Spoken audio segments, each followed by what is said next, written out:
Welcome back to another technical deep dive here in the debug zone. Today, we're tackling a big question and breaking it down with insights from other users.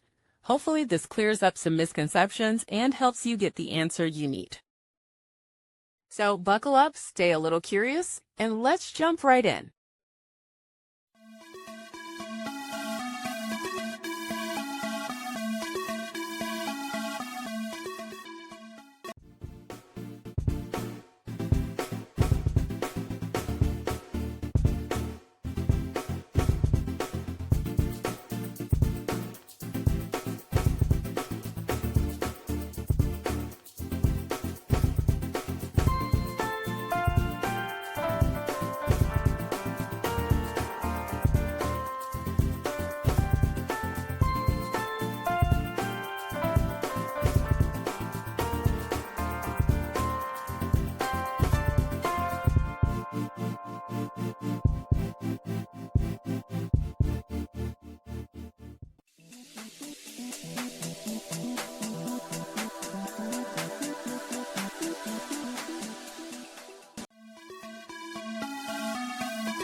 And that's a wrap.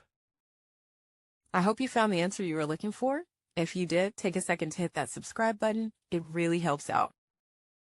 And let me know in the comments which solution worked best for you. See you next time in the debug zone.